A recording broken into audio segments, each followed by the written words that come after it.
감사합니다. 이렇게 젊은 이들이 기도하고 금요일에 나서 기도하셨다는 것을 굉장히 희망으로 감사합니다. 평강의 은혜가 성령이 함께 하시길 바랍니다. 여러분 모두에게 이 밤도 하나님의 은혜가 함께 하시길 원합니다. 오늘 말씀 시편 24편입니다. 읽어볼까요? 시작. 여호와의 산에 오를 자가 누구며 그의 거룩한 곳에 설 자가 누구인가. 곧 손이 깨끗하며 마음이 청결하며 뜻을 평탄한 데 있지 아니하며 거짓 맹세하지 아니하는 자도다. 그는 여호와께 복을 얻고 구원의 하나님께 의를 얻으리니 이는 여호와의 찾는 족속이요 야훼 하나님의 얼굴을 관하는 자도다. 아멘. 여호와의 산에 오를 자 누구냐? 그의 거룩한 곳에 설 자가 누구냐? 누구십니까 여러분? 누구라고 생각하십니까? 저요 뭐 이렇게 안 하십니까? 여러분 이렇게 자격 있으신가요? 자격 있으십니까? 성산에 오를 자격, 거룩한 산, 시온산, 여호와의 성전, 구원받는 자, 뭐 등등 이런 의미를 가지고 말하고 있는 건데요. 누가 구원받을 거냐? 누가 과연 하나님 앞에 설 거냐? 이런 질문입니다. 누가 그렇게 섭니까? 오늘 그 조건을 보니까 어떤 자입니까? 손이 깨끗한 사람. 손이 깨끗하다는 게 뭐예요?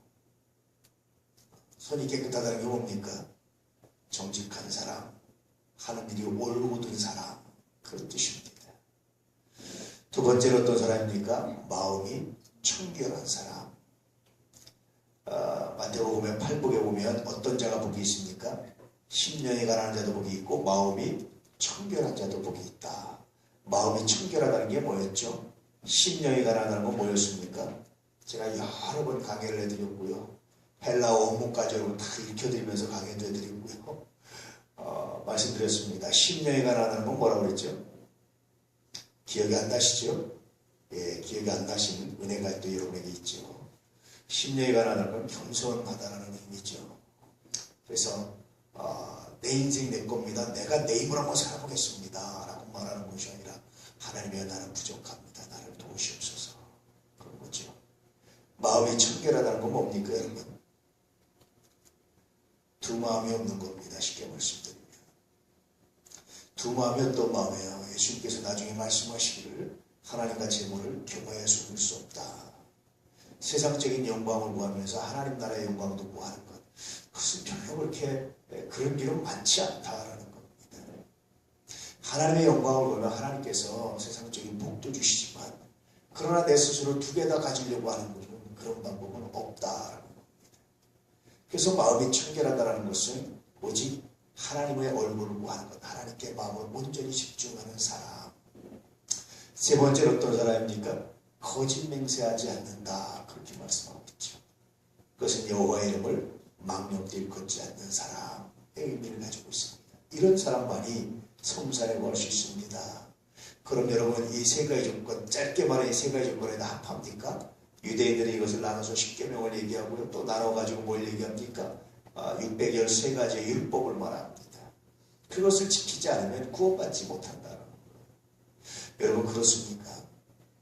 그런데 오늘 우리들은요. 이 모든 걸 다 지키지 못해요. 그럼에도 불구하고 우리가 구원받았다고 말하는 건 누구 때문입니까? 예수 그리스도 때문입니다.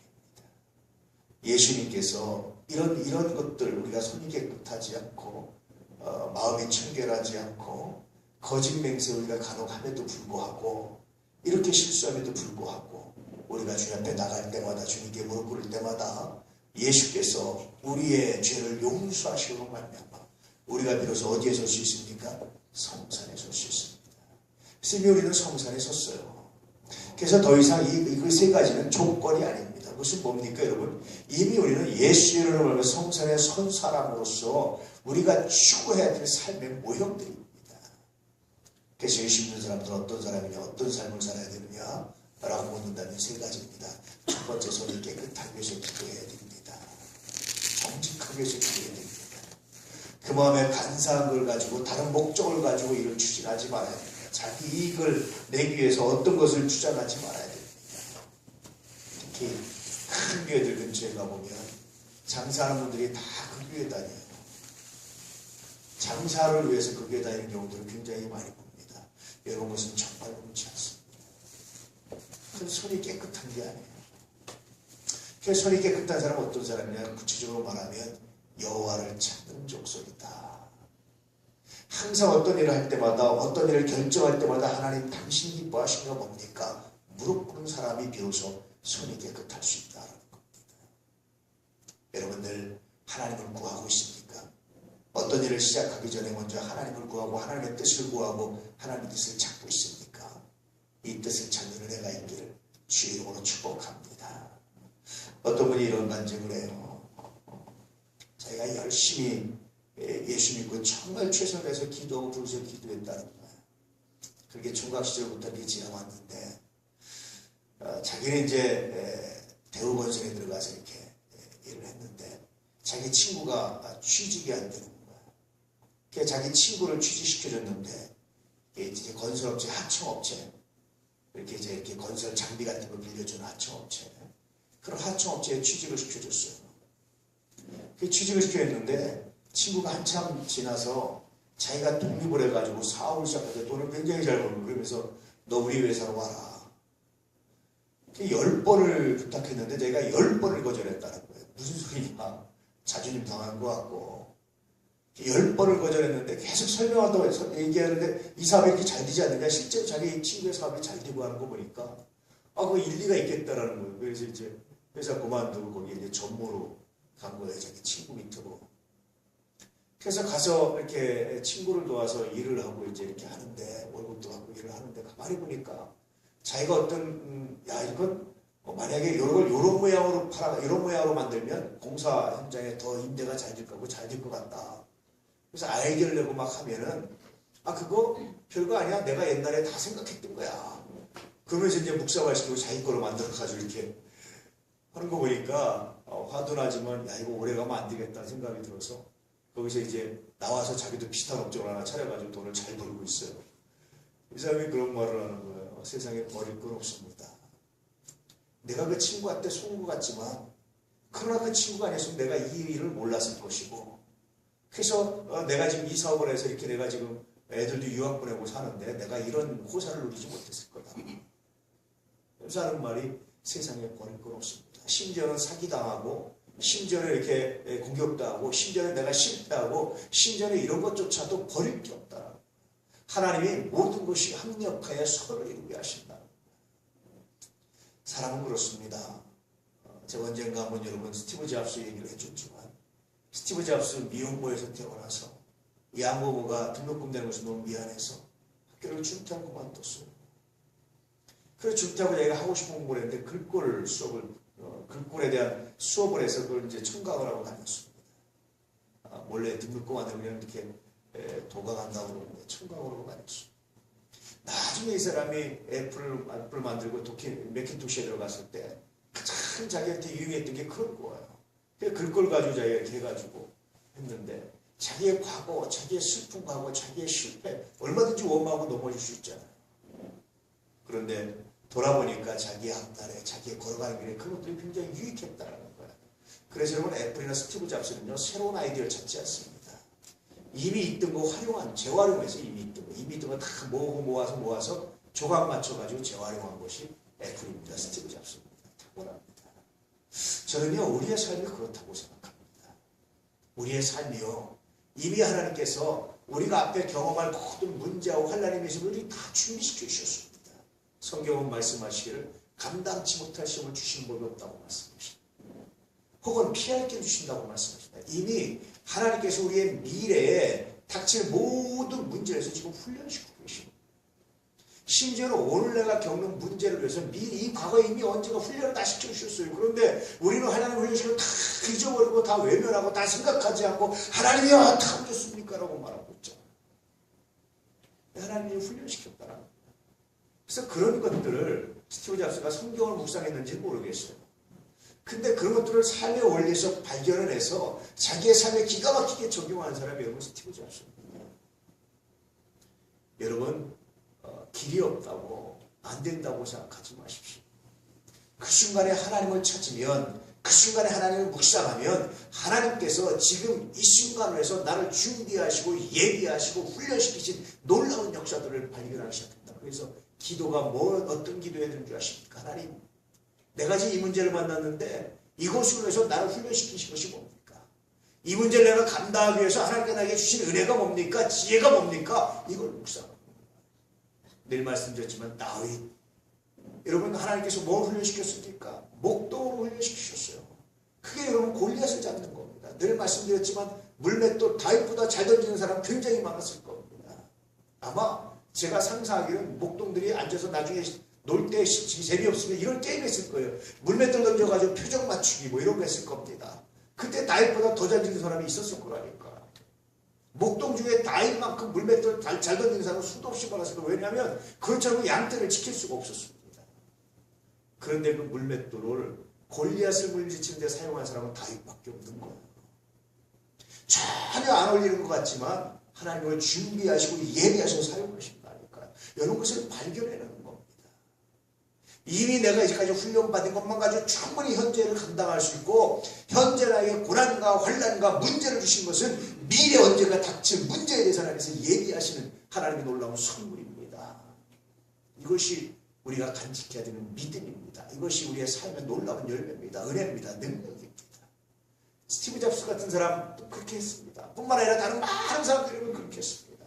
이순신 장군은 거북선 스스로 독창적으로 만든 게 아니에요. 이미 태종임금 때 비슷한 걸 만들었어요. 근데 활용하지 못했습니다. 그걸 가지고 기가 막히게 활용해서 좀 더 개선해서 한 사람이 이순신 장군이에요. 세상에 순수한 창작품은 존재하지 않는 거예요. 하나님 내게 주신 기회로 훈련을 기억해내시기 바랍니다. 그러면 정직할 수 있어요. 그러면 굳이 거짓말하고 굳이 편법 쓰지 않고 굳이 그러지 않아도 하나님 내게 주신 능력대로 내가 살아갈 수 있습니다. 이것을 묵상할 수 있습니다. 이런 은혜를 발견해 나가는, 이런 은혜 가운데 모아라, 이런 능력적인 것들을 받은 거룩한 역사를 있게 축복합니다. 이것이 믿음 가운데 구원받은 하나님의 사람의 행위가 될 거고요. 두 번째, 그러면서 내가 이것도 없고 이것도 없는 것이 아니라 내가 하나님의 영광을 구합니다. 청결한 마음으로 갈 때 내가 하나님 나의 이익보다는 내가 하나님의 영광을 구합니다라는 마음을 가지고 갈 때 하나님께, 다시 말하면 하나님의 얼굴을 구하는 사람, 내가 하나님 앞에서 정직하고 내가 하나님 앞에서 또 내가 하나님 앞에서 은혜 받기 원합니다. 내가 하나님 앞에서 숨기기 원합니다. 라는 믿음을 가지고 하는 사람, 이것이 바로 그리스도입니다. 그러면서 자기의 입술을 제어할 줄 아는 사람, 입술에 부정적인 말이나 입술에 악한 말을 담아내지 않고 입술을 제어할 줄 아는 사람, 믿음의 기도를 할 줄 아는 사람, 이런 사람에게 하나님께서 더 큰 은혜를 주십니다. 이미 우리는 성산에 올랐습니다. 예수 그리스도를 믿음으로 말미암아. 이미 성산에 오른 사람으로서 어떻게 살아가야 되냐라고 말한다면 이 세 가지가 우리가 살아가야 될 삶의 모습들이고 삶의 방향들이라고 볼 수 있습니다. 오늘 기도하실 때는 무엇보다도 여러분, 하나님께서 나에게 어떤 훈련을 시키셨는지, 하나님께서 나에게 어떤 일을 주셨는지, 나에게 어떻게 역사하셨는지를 기도하시면 발견해 갈 수 있는 은혜가 있기를 축복합니다. 제가 이렇게 계속해서 기도인들을 하다 보니까 여러분, 왜 기도를 못 따라오냐면 기도를 어떻게 해야 되는지를 모르는 것 같아요. 지난 주일에도 우리 초대교회 가서 기도인들 하면서 느끼는 것이, 여러분, 기도할 때는요 예수 그리스도를 기억하면서 기도하는 겁니다. 하나님 앞에서는 거예요. 내가 이렇게 기도하는 것은, 내가 주님께 기도하는 것은 주님께서 기도에 응답하시면 내가 믿습니다. 주님이 함께 하시면 내가 능치 못하게 없어 믿습니다. 이 믿음 가지고 하는 거예요. 그래서 예수를 묵상하면서 기도합니다. 예수를 바라보면서 기도하는 겁니다. 그럴 때 기도의 중심을 가지고요 헛된 소리 하는 것이 아니라 정말 여러분 기도에 깊이 들어가는 기도를 할 수 있습니다. 옛날에 영성가든요 수도원동에 있던 사람들이 얼마나 예수를 많이 묵상했는지, 깊이 예수를 묵상하고 깊이 기도하다 보니까 몸에 창자국이, 옆구리에 손에 창자국이 이렇게 생겼다는 거예요. 그만큼 깊이 주님을 묵상하면서 기도하는 겁니다. 이 문제도 치료하실 분 주님이십니다. 이 문제도 해결하실 분 예수 그리스도입니다. 내가 당신께 나가기 원합니다. 전심으로 기도하는 겁니다. 마음이 청결하게 기도하는 겁니다. 오직 집중해서 기도하는 겁니다. 그럴 때는 얼마나 귀한지 몰라요. 왜 여러분 부르짖어 기도하고 통성으로 기도하는 줄 아십니까? 집중해서 기도하는 데는요 부르짖고 통성으로 기도하는 게 굉장히 유익합니다. 그러다가 나중에 이제 기도하다가 어떡합니까? 이제 정말 이제 주님이 집중해서 기도가 되기 시작하면요. 지금 우리가 기도에 줄이 잡힌다고 그러죠. 기도에 줄이 잡힌 그때는 부르짖고 저렇게 묵상해서 쭉 깊이 들어갈 수가 있어요. 근데 대부분 이렇게 기도하는 거 보면 허공을 때리고 있어요. 가만히 보면. 여러분 그러면 기도에 깊이 들어가지도 못하고 기도의 열매를 별로 맛보지도 못합니다. 기도할 때는요. 집중해서 예수 그리스도를 집중하는 겁니다. 예수 그리스도에 집중하는 겁니다. 내가 어떤 문제를 놓고 기도할 때 하나님 이 문제를 예수님 당신밖에 없습니다. 내가 당신께 나아갑니다. 내가 당신 앞에 무릎 꿇고 합니다. 내가 십자가 앞에 무릎 꿇습니다. 묵상하며 깊이 들어가는 거예요. 카톨릭에서 하고 성호를 그리잖아요. 이렇게 십자가만 묵상한다는 거예요. 내가 주님을 묵상합니다. 십자가를 내가 묵상합니다. 뭐 같은 의미인데요. 그렇게 깊이 묵상하는 겁니다. 깊이 들어갑니다. 그리고 통성으로 여러분 부르짖어 기도하면요. 처음에 이렇게 마음이 살라서 잘 안 들어가는데 깊이 쫙 들어가게 돼요. 그래서 어느 정도 깊이 들어가면 그때부터는 이제 묵상을 하셔도 괜찮습니다. 가만히 보니까 기도의 깊이를 못 들어갔어요. 가만히 보니까 기도가 허공을 때리고 있어요. 그러다 보니까 그 기도를 마귀들이 이렇게 틈타서 장난치는 경우도 종종 있고 이상한 의사하고 이상한 거 보고 이상한 일 하는 것들이 너무나 많아요. 최근에 홍해선인가 뭔가 이상한 예언해가지고 제가 언젠가 설교에도 한번 얘기했죠. 여러분 그런 소리에 정말 현혹되지 마십시오. 정말 현혹되지 않기를 축복합니다. 이상한 예언들에 정말 현혹되지 않기를 축복합니다. 사기입니다. 제가 그전에도 말씀드렸지만 사기입니다. 그런 일들이 현혹되지 않게. 왜 그렇습니까 여러분? 기도가 잘못됐기 때문에. 정말 예수 그리스도를 깊이 묵상하고 하나님께서 원하시는 것이 무엇인지. 어떤 문제를 놓고 기도할 때 주님 내게 주신 은혜가 뭡니까? 이제까지 나를 훈련시키기 뭡니까? 내가 이제까지 훈련받은 것 어떤 걸 사용하기 원하십니까? 아까도 말씀드렸지만 물맷 들어가지고 골리앗을 지금 아무도 생각하지 못하는 거예요. 다윗은 생각했습니다. 그게 하나님의 은혜입니다. 그게 기도하는 사람에게 주신 하나님의 능력이라니까요. 이게 하나님 주신 지혜라니까. 전혀 어울릴 것 같지 않은데 그 일이 지금 이 문제를 해결하는데 결정적인 능력이 되는 거예요. 이게 하나님의 은혜입니다. 이것들이 능력입니다. 이것들을 발견해 가시는 은혜가 있기를 축복합니다. 헛된 소리, 헛탄한 소리, 또 이상한 그런 예언한 소리 이런 소리에 귀를 기울이지 마시고 주님을 묵상하며 기도하십시오. 하나님 놀랍게 역사하시고 놀랍게 하시고 놀랍게 능력을 더하십니다. 할렐루야. 이게 은혜입니다. 제가 간혹 얘기하지만 사기꾼들 너무나 많아요. 자기는 다른 사람한테 예언받아요. 그리고 다른 사람들 기도해 주는데 하나님 뜻이라고 말해. 이건 사기입니다. 그런 사기꾼들이 얼마나 많은지 몰라요. 그렇잖아요. 여러분 정말 자기 기도에 확신이 있으면 응답에 확신이 있으면 누구한테 가서 물어볼 필요가 뭐 있어요. 그렇지 않습니까? 그 확신이 없어서 가서 물어보고 하면서 누구한테 응답 받더라고 뭐 했더라고 사기라니까. 이런 이상한 사기꾼들이 너무 많으시더라고요. 왜 그렇습니까? 기도가 잘 오늘 밤에 여러분 주님을 깊이 묵상하며 기도하십시오. 주여 하고 부르짖는 것은요. 내가 주님께 깊이 묵상하도록 합니다. 내가 다른 일체 생각하지 않고 내가 주님만 생각합니다. 이 문제를 해결하실 때 내가 주님이라고 믿고 내가 주님께만 나아갑니다. 이런 믿음을 가지고 나갈 때 하나님 놀랍게 역사하신다는 사실, 하나님 은혜와 능력으로 역사하신다는 사실, 우리에게 응답하신다는 사실을 기억하시기를 주 이름으로 축복합니다. 이렇게 기도하시죠. 이 밤도 뜨거운 밤, 은혜의 밤이 되시고 하나님께 여러분의 문제를 맡기시고 새롭게 거듭나는 놀랍게 변화되는 하나님의 은혜와 능력이 많은 거룩한 밤 되기를 주의 이름으로 축복합니다. 기도하겠습니다.